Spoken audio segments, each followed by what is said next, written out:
أعوذ بالله من الشيطان الرجيم. بسم الله الرحمن الرحيم. Orang yang dibela sama Allah Subhanahu wa taala itu Aisyah, istri Nabi SAW, yang dijuluki dengan dua panggilan Aisyah. Yang satu panggilannya Humaira. Apa arti Humaira? Kalau lagi malu wajahnya merah. Pernah ngeliat cewek wajahnya merah? Pakai gitu ya. Kalau Aisyah itu bukan karena dia make upan, memang wajahnya merah kalau lagi malu. Kalau Nabi muji-muji Aisyah, malu merah. Malu pakai ngomong. Itu mah saya. Aisyah Humaira, wajahnya kemerah-merahan. Saking putihnya Aisyah, Abu Bakar itu kan orangnya putih, makanya anaknya juga kenapa dipanggil Abu Bakar? Padahal bukan nama aslinya, itu Aka lah ya, S non S gitu. Aka Abu Bakar. Kenapa dipanggil Abu Bakar? Abu Bakar itu artinya bapak yang punya anak perawan yang cantik-cantik. Aisyah, Asma, itu cantik-cantik semua tuh. Makanya bapaknya dipanggil Abu Bakar. Kita kalau punya, kita yang belum nikah, yang udah nikah, kalau punya anak cewek 2 orang, maka dia bisa dipanggil Abu Bakar. Walaupun namanya bisa aja Asep, bisa aja siapa gitu, tapi bisa dipanggil Abu Bakar. Kenapa? Punya anak perawan, cantik, soleha. Humaira. Nama lainnya, Nabi juga senang manggil Aisyah itu dengan panggilan Aish. Disingkat Aisyah jadi Aish. Dalam bahasa Sunda jadi Eis. Itu benar. Pasti orang Sunda manggil Eis itu asal muasalnya dari panggilan Aisyah. Karena kita nggak bisa susah ngucapin A, dari Ais jadi Eis. Berarti orang Sunda juga ada hubungannya dengan para ulama. Eis. Jadi yang manggil istrinya walaupun nama istrinya mungkin siapa gitu ya, manggil aja Eis. Kok Eis sih? Aisyah gitu, Aish. Panggilan sayang Nabi nih. Saking cantiknya Aisyah, banyak yang sebetulnya baper ketika Nabi nikah sama Aisyah. Patah hati cowok-cowok Madinah. Wah, apaan sih Nabi nikah sama Aisyah? Ramai aja tuh. Ketika Nabi nikah sama Aisyah. Suatu hari Nabi itu lagi jalan, lagi touring gitu sama sahabat-sahabat. Bahasa dulu mah berangkat berjihad ya. Cuman sebutlah touring. Karena Nabi sambil berjihad juga, sambil touring, sambil main. Nah Nabi itu kan kalau berangkat touring bawa istri ya. Jadi kalau yang berangkat touring gak bawa istri kurang ikut sunnah menurut saya. Touring memotoran bawa istri. Tadi jangan bawa jas hujan. Biar kalau hujan mah gak pakai baju. Nah Nabi lagi touring nih dengan para sahabat sekitar 1000 motor lah ya. Bermerek Onta. Jalan touring sama para sahabat, di tengah jalan mampir di rest area. Kan panjang nih perjalanannya, ada rest area, ini kayaknya rest areanya bagus, masjidnya gede gitu ya, ada KFC segala macam lah, bisa makan di situ, ada tempat ngopi. Mampir tuh di rest area, pas lagi mampir di rest area, Aisyah kan dia naik kendaraan yang tertutup, onta di atasnya ada kayak tandu gitu ditutup, khusus buat cewek biar nggak kepanasan. Kalau yang cowoknya naik onta yang terbuka. Kalau bahasa kita sekarang tuh mobil lah ya, Aisyah naik mobil, suaminya naik motor. Yang nyetir siapa ya? Dan cara nih ada gimmick dikit tapi penting ya. Bekal buat teman-teman nanti kalau udah nikah. Nabi itu romantis banget loh sama istrinya. Kalau lagi touring gitu, istrinya pengen naik ke atas onta, maka Nabi akan jadikan lututnya sebagai tangga buat istrinya naik ke atas onta. Kan onta tuh tinggi tuh, udah duduk juga masih jangkung tinggi gitu kan. Maka Nabi akan jongkok, Aisyah. Akhirnya Aisyah nginjak lutut Nabi, dipegang sama tangan Nabi, dinaikkan ke atas onta. Tuh cowok banget tuh. Makanya kalau kita pengen naikin istri kita ke atas motor, walaupun motornya bebek ya, gak masalah lah. Motor bebek, udah diceperin lagi tuh, rendah gitu ya. Mah, apaan sih Pak, bisa sendiri kali gitu. Pengen ikut sunnah malah gagal. Jadi sunnah Nabi itu banyak yang seru-seru loh, keren-keren. Baca aja sirah dia, jangan cuma baca hadis teks ya. Baca juga sih sirah, banyak banget sunnah Nabi yang keren-keren, romantis. Touring nih, berhenti di rest area. Aisyah punya kendaraan sendiri. Pas lagi berhenti di rest area, Aisyah pengen ke belakang. Karena di rest area itu ada toilet segala macam, ada ikhwan, ada akhwat. Aisyah pergi ke belakang. Waktu itu Aisyah pakai kalung yang diberikan oleh ibunya, kalung hadiah pernikahan. Cuman centelannya itu udah agak-agak longgar gitu. Pas lagi ke belakang, balik, baru sadar pas dipegang di dadanya, oh kalung saya jatuh hilang. Akhirnya minta izin ke Nabi, ya Rasulullah, kalung saya jatuh dari cari-cari dari tadi nggak nemu, tolong cariin dong. Akhirnya Nabi pun nyari, nggak nemu, mengerahkan para sahabat nyari. Sampai akhirnya nemu pas udah malam. Berhentinya sore, waktu asar sampai sunset, sampai udah malam, akhirnya mereka baru nemu tuh kalung. Karena udah kemalaman, Nabi pun memutuskan ya udah kita bermalam di sini deh, nggak usah ngelanjutin perjalanan, berhentilah sahabat di situ. Karena rest areanya nggak terlalu besar dan airnya sedikit, akhirnya pas waktu subuh mereka tidak cukup air, nggak bisa berwudu untuk sholat subuh. Mulailah muncul desas-desus, mulai muncul lagi tweet di antara para sahabat. Ada yang pertama nge-tweet akhirnya pada repost, jadilah viral. Apa tweetnya? Ini gara-gara Aisyah nih. Kita nggak bisa sholat subuh, nggak punya air gara-gara Aisyah. Hashtag gara-gara Aisyah, sebar. Wah pada sebel sama Aisyah, ini gara-gara Aisyah. Benar ya gara-gara Aisyah sih, masalah kalung aja kok rame sih, lama-lama amat dan seterusnya. Kalung mah bisa beli lagi nanti di Madinah, rame aja di antara sahabat. Gara-gara mereka rame, turunlah ayat tentang tayamum. Itulah cerita di balik ayat tayamum di surat Al-Maidah. Kalau kalian gak menemukan air, maka berwudulah dengan cara tayamum dengan debu-debu yang bersih. Diajarin sama Allah tekniknya, tutorial tayamum. Itu jelas tutorialnya di satu ayat. Setelah ayat itu turun, sahabat-sahabat mulai tweet yang baru. Gara-gara Aisyah tapi keren, mulai pakai jempol emotikonnya. Tadi gara-gara Aisyah emotikonnya cemberut, sekarang gara-gara Aisyah jempol emotikon tersenyum. Gara-gara Aisyah akhirnya kita punya keringanan fikih dalam berwudu yaitu tayamum. Berkah Aisyah. Paginya Aisyah, wah rame aja. Asal lewat Aisyah gitu. Pada respect gitu kan sama Aisyah gara-gara dia turun ayat.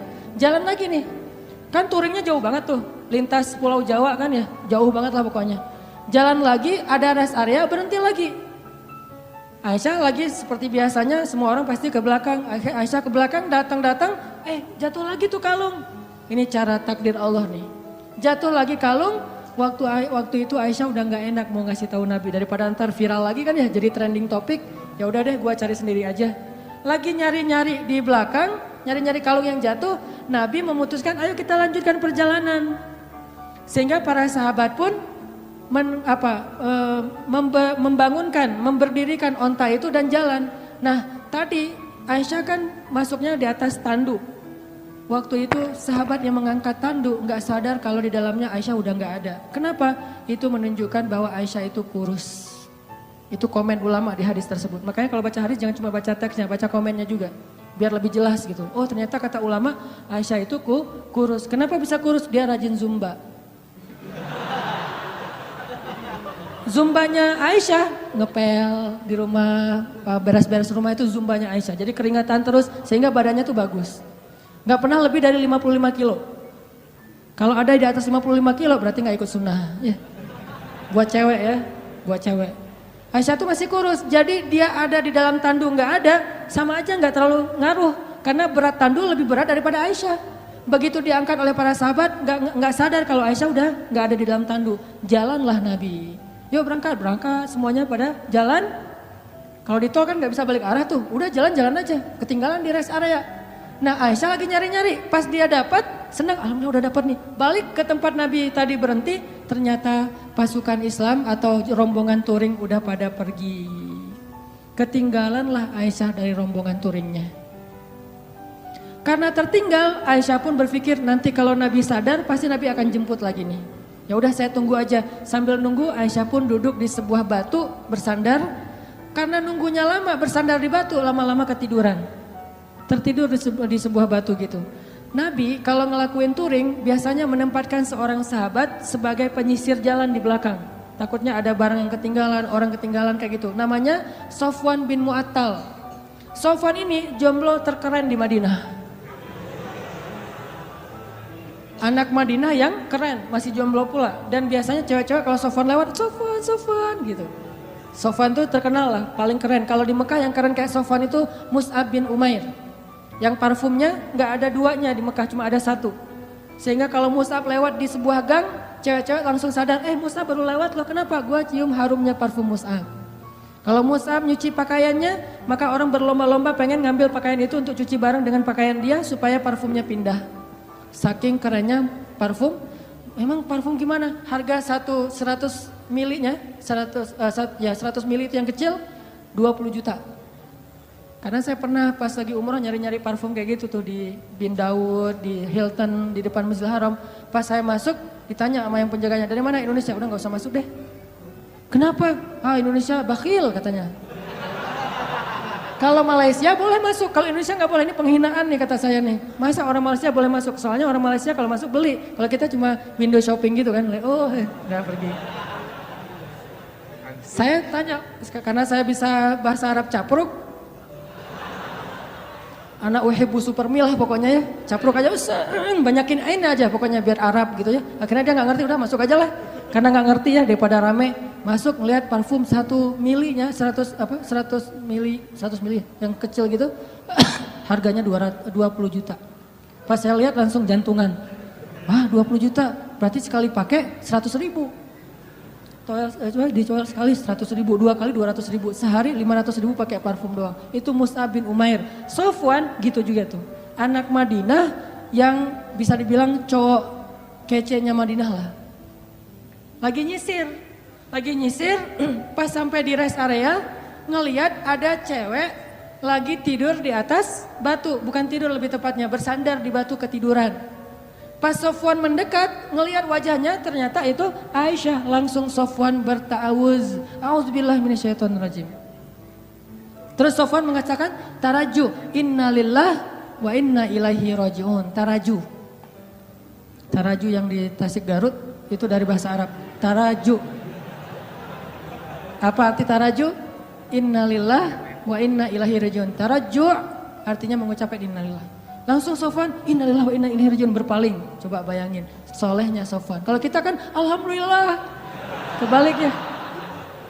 Kalau Sofwan, innalillah. Nih cowok keren tuh kayak gitu tuh, innalillah. Kalau Maryam, ngelihat Jibril, kan Maryam pernah lagi sendirian tuh di mihrab, lagi berzikir. Tiba-tiba datang cowok keren namanya Jibril.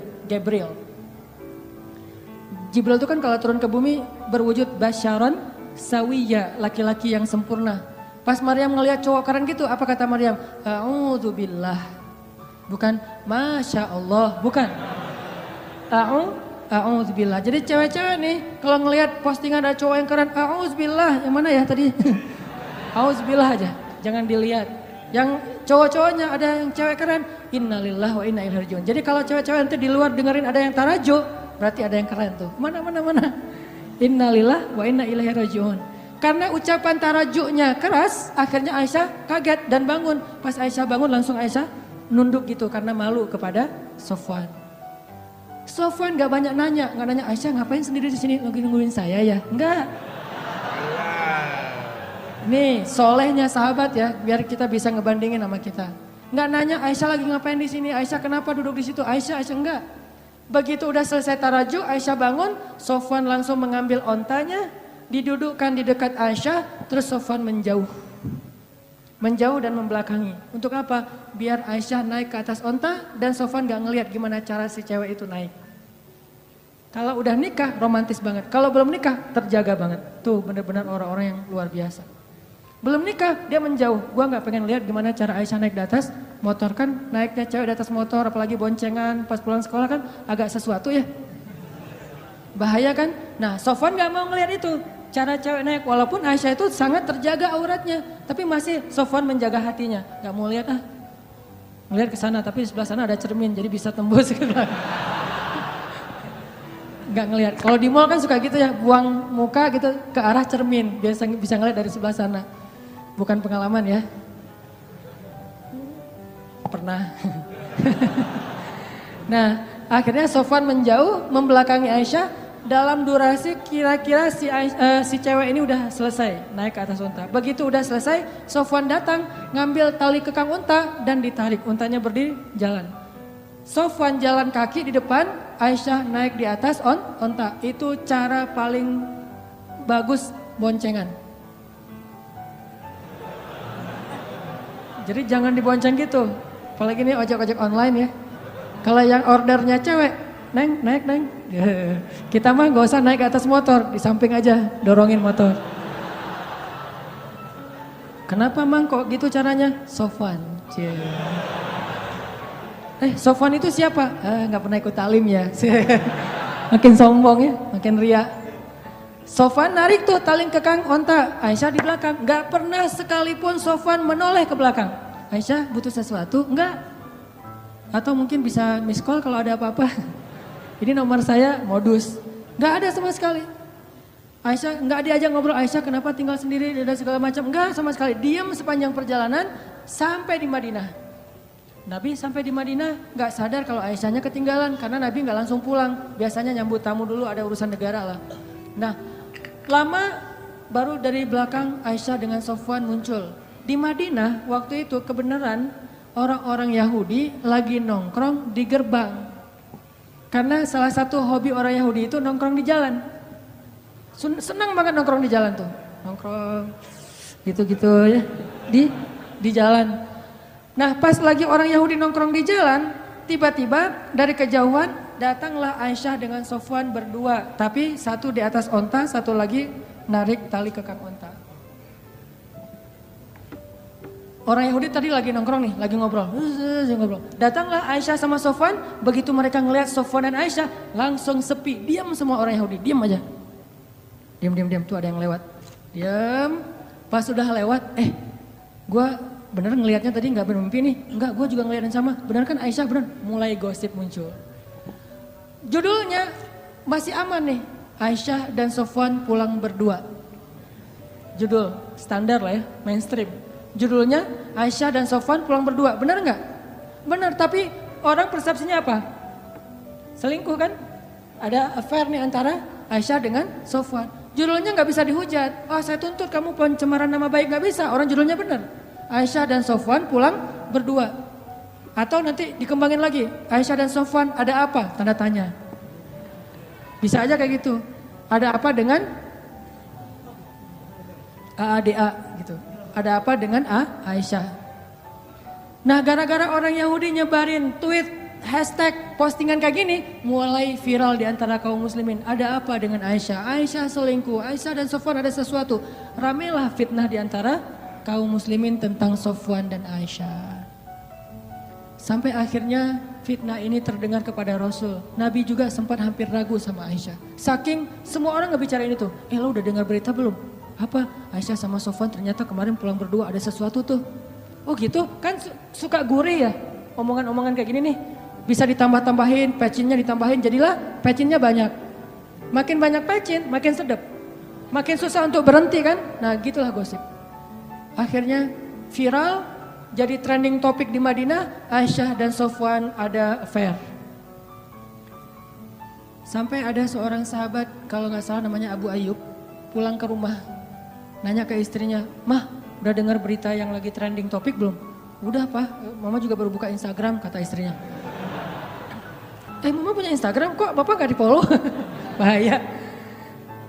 Aisyah sama Sofwan katanya difitnah ada sesuatu. Gimana menurut Mama? Kata Abu Ayyub. Nih jawaban istrinya nih jadi panduan buat kita kalau dengar gosip.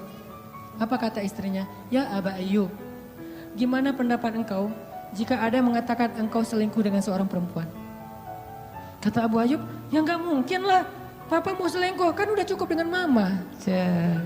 Mama kan segalanya buat Papa. Udah gak ada lagi, gak akan terbuka lagi lah hati Papa buat cewek yang lain mah. Udah gitu-gitu. Benar Pak, benar. Sesungguhnya Sofwan itu lebih soleh daripada Papa. Kalau Papa gak mungkin selingkuh, maka Sofwan juga gak mungkin. Oh gitu, ya deh. Ditanya lagi sama istri Abu Ayyub. Pak, ya Abu Ayyub, gimana menurut engkau jika ada yang mengatakan Mama selingkuh?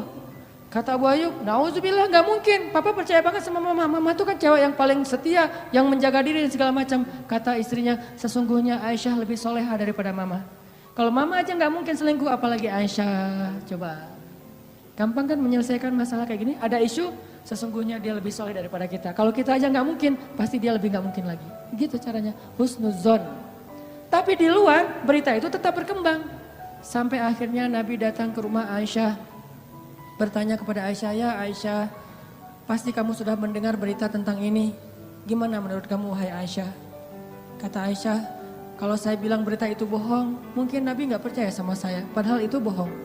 Kalau saya bilang itu benar, tapi Allah Maha tahu bahwa itu tidak benar, maka saya tidak akan membela diri. Wallahul musta'an, saya akan curhat hanya kepada Allah saja, Allah yang Maha menolong. Masuk ke kamar, Aisyah kecewa gitu sama Nabi. Karena Nabi dianggap gak ngebelain Aisyah. Nabi juga bingung, benar gak, emang kayak gitu, saking parahnya berita ini. Nabi juga bingung nih, hampir aja Nabi menceraikan Aisyah.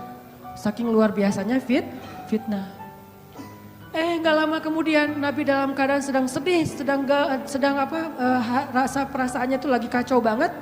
Turun surat An-Nur, ngebelain Aisyah. Sesungguhnya orang-orang yang menyebarkan berita bohong itu adalah bagian dari umat Islam sendiri. Ternyata yang menyebarkan itu bukan orang Yahudi cuma munculin tweet pertama orang Yahudi, tapi yang bikin dia viral orang Islam. Mungkin postingan pertama bukan dari orang Islam, dari luar. Sengaja pengen bikin masalah. Yang bikin itu jadi fitnah, kita sendiri nge-repost sembarangan. Mungkin gak ada masalah sebetulnya, kita aja yang membentur-benturkan. Sesungguhnya yang membawa berita bohong itu adalah orang Islam sendiri. Maka katakan kepada mereka, jika kalian tidak bertobat sesungguhnya itu zalim yang paling besar. Janganlah kalian meringankan ucapan kalian, meremehkan, sesungguhnya di sisi Allah itu dosa besar, dan seterusnya. Satu halaman penuh ayat turun untuk ngebelain Aisyah. Bayangin, satu halaman di surat An-Nur. Khusus tentang Aisyah. Akhirnya Nabi pas dapat ayat ini, ngumpulin para sahabat, ayo ngumpul. Nabi pun membacakan ayat itu, para sahabat bertakbir, Allahu Akbar. Ternyata sudah turun tabayyun dari langit, bukan dari bumi. Klarifikasinya, yang membersihkan nama baik Aisyah dan Sofwan, Allah Subhanahu wa Ta'ala, langsung dari Allah. Sehingga akhirnya Nabi pun datang ke rumah Aisyah, nyari, ya Abu Bakar, sudah turun ayat. Mana Aisyah? Aisyah disuruh keluar oleh Abu Bakar. Ketika Aisyah udah keluar, Rasulullah mengatakan, ya Aisyah, berbahagialah, Allah sudah turunkan ayat yang membela kamu, bahwa sesungguhnya itu semuanya berita bohong. Aisyah pun masuk lagi ke kamar dalam keadaan ngambek. Abu Bakar masuk ke dalam, Aisyah kenapa masih ngambek sama Rasulullah? Udah ucapin terima kasih sama Nabi. Kata Aisyah, enak aja, ngapain saya minta terima kasih ke Rasulullah, kan yang bela saya Allah. Udah biarin aja orang itu, kata Aisyah. Coba, apakah Rasulullah marah? Enggak. Kata Abu Bakar, ya Rasulullah, Aisyah lagi ngambek, gak mau ketemu. Ya udah gak apa-apa, memang Aisyah pantas untuk melakukannya. Nabi pun pergi. Biarkan Aisyah menyelesaikan, merecovery dulu perasaannya. Selang beberapa hari Nabi datang lagi, udah normal lagi. Orang dibela sama Allah sampai turun ayat satu halaman. Kok bisa kayak gitu? Apa rahasianya? Rahasianya satu teman-teman. Coba teman-teman buka surat Fussilat, surat 41 ayat 30. Itulah rahasianya. Surat Fussilat, surat 41 ayat 30. Nih. Kita baca ya dikit lagi. Surat Fussilat surat 41 ayat 30. Bismillahirrahmanirrahim. Mangga.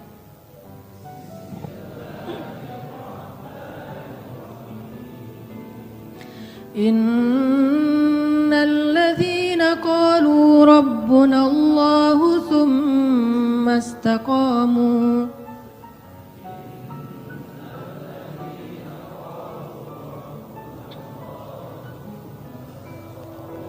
تتنزل عليهم الملائكة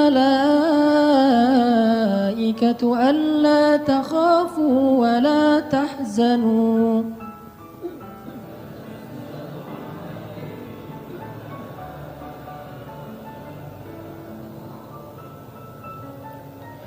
وأبشروا بالجنة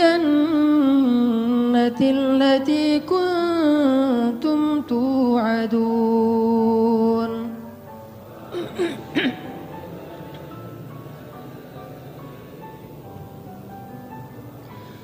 نحن أولياؤكم في الحياة الدنيا وفي الآخرة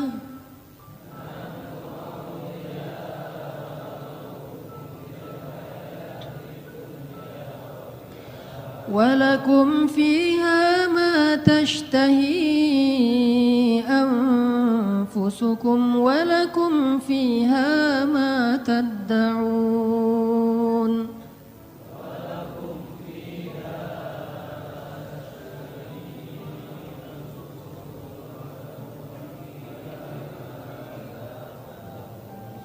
Sesungguhnya orang-orang yang berkata Rob kami adalah Allah, kemudian mereka berkomitmen istiqomah, maka turunlah kepada mereka malaikat-malaikat secara berbondong-bondong dan mengatakan, janganlah kalian takut, janganlah kalian khawatir, bergembiralah dengan surga yang telah dipersiapkan untuk kalian semua. Kami adalah pelindung-pelindung bagi kalian dalam kehidupan dunia dan dalam kehidupan akhirat. Di sana, di dalam surga, ada hal-hal yang kalian sukai, dan di sana juga ada apapun yang kalian minta. Ini rahasianya. Istiqomah. Arti istiqomah, 1 komitmen, 2 konsisten. Sehingga kata Allah, tatanazzalu alaihimul malaikah. Sebagaimana Jibril turun untuk ngebelain Hafsah. Tatanazzalu alaihimul malaikah. Sebagaimana Jibril turun membawa wahyu untuk Aisyah. 2 kali, 1 ayat tayamum, 2 ayat untuk membela fitnah terhadap Aisyah. Tatanazzalu alaihimul malaikah. Nahnu awliyaukum. Kami yang akan ngebelain kalian, yang akan ngelindungin kalian. Siapa kami? Allah Subhanahu wa taala yang kemudian menyuruh para malaikat untuk ikut serta membela dan melindungi orang-orang yang Allah bela. Siapa mereka? Orang yang istiqomah. Makanya terus aja on the track, jangan sampai kita melenceng. Kalau terlanjur melenceng, langsung balik lagi. Melenceng langsung balik lagi, cara baliknya dengan taubah dan istighfar, hijrah. Kalau kita istiqomah, nanti suatu saat setelah istiqomah kita diakui oleh Allah, disahkan, Allah udah ridho, oh ternyata benar kamu istiqomah, maka Allah Subhanahu wa taala yang akan membela kita, bukan manusia. Allah sendiri yang bakal ngebelain kita.